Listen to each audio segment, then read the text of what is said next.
Sunday morning காஃபியோட start ஆச்சு. Friends வீட்டிலேருந்து நேற்று நைட்டே வந்துட்டாங்க.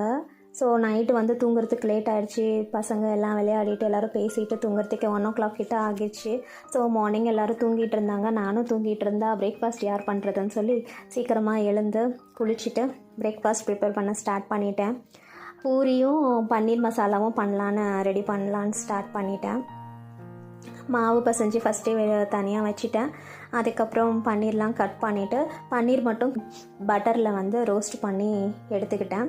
ஆனியன் தக்காளி இதெல்லாம் வந்து ஒன்றா வதக்கிட்டு அப்படியே அரைச்சி பண்ணிடலாம், கொஞ்சம் ஈஸியாக வேலை முடிஞ்சிடும் அப்படின்னு சொல்லி அது மாதிரி பண்ணிக்கிட்டேன். ஸோ நான் நான் முடிச்சிட்டேன். அதுக்கப்புறம் தான் எல்லோரும் ஒருத்தராக எழுந்தாங்க. அப்புறம் எல்லோரும் ப்ரஷ் பண்ணிவிட்டு பிரேக்ஃபாஸ்ட் சாப்பிட்றதுக்கு ரெடி ஆகிட்டாங்க. ஸோ டக்குன்னு பூரி சுட்டு எல்லாருக்கும் பிரேக்ஃபாஸ்ட்டு கொடுத்தாச்சு. இந்த பூரி சுடும்போது சம்டைம்ஸ் உப்பி வராது. அது என்ன ரீசன்னு பார்த்தீங்கன்னா, நம்ம வந்து சப்பாத்தி உருட்டும் போது ரொம்ப தின்னாக உருட்டுவோம் சப்பாத்திக்கு. பட் நீங்கள் வந்து பூரிக்கு உருட்டும் போது கொஞ்சம் திக்காக உருட்டணும். நான் ஏன் இதை சொல்கிறேன்னா, எனக்கு ஃபஸ்ட்டெல்லாம் தெரியாது. பூரி சுட ஸ்டார்ட் பண்ணப்போ ஏன் உப்பு மாட்டேங்குதுன்னு யோசிச்சிட்டே இருந்தேன். அப்புறம் எனக்கு தெரிஞ்சிருச்சு.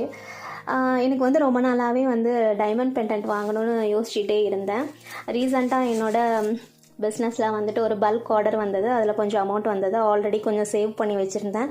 ஸோ ஒரு டைமண்ட் பெண்டன்ட் ஒரு பட்ஜெட் ஃப்ரெண்ட்லியாக ஒன்று வாங்கிக்கலாம் அப்படின்னு டிசைட் பண்ணி ஃப்ரெண்டு வந்திருந்தாங்கல்ல, அவங்களோட சேர்ந்து போனோம். ஆக்சுவலி நான் கேரட் லைனில் தான் ஒரு டிசைன் சூஸ் பண்ணி வச்சுருந்தேன்.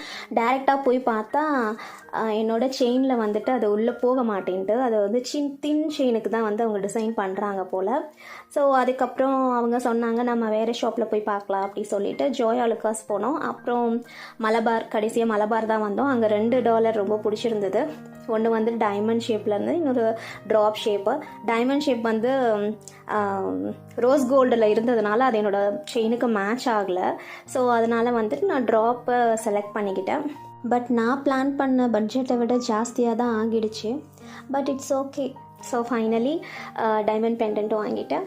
டைமண்ட் அது போடணும்னு ரொம்ப ஆசை. ஸோ வாங்கியாச்சு. ஸோ ஹாப்பியாக வீட்டுக்கு ரிட்டன் வந்தோம். வீட்டுக்கு வந்து பார்த்தா அவங்க வீட்டில் வந்து ஹஸ்பண்ட் வந்துட்டு வெளியில் ஆர்டர் பண்ணி வாங்கி வச்சுருந்தாங்க. எங்களுக்காக வெயிட் பண்ணிகிட்டு இருந்தாங்க. ஸோ வந்தோடனே லஞ்சை சாப்பிட்டு முடிச்சுட்டு இன்றைக்கும் ஃபுல் ஜார் சோடா, ஒரு ஃப்ரெஷ் சோடா வாங்கி ட்ரை பண்ணணும்னு சொல்லி இன்றைக்கும் வாங்கி ட்ரை பண்ணால் அது கொஞ்சம் தான் பொங்கிச்சு, ஃபுல்லாக பொங்கலை. சரி ஓகே, ஏதோ பொங்கிச்சு, இன்றைக்கி நெக்ஸ்ட்டு டைம் பண்ணும்போது கரெக்டாக வந்துடும் அப்படின்னு சொல்லிட்டு அதை என் பையன் ஹாப்பியாக குடிச்சிட்டான். நெக்ஸ்ட் மினி வ்ளாகில் பார்க்கலாம். Tata, bye bye.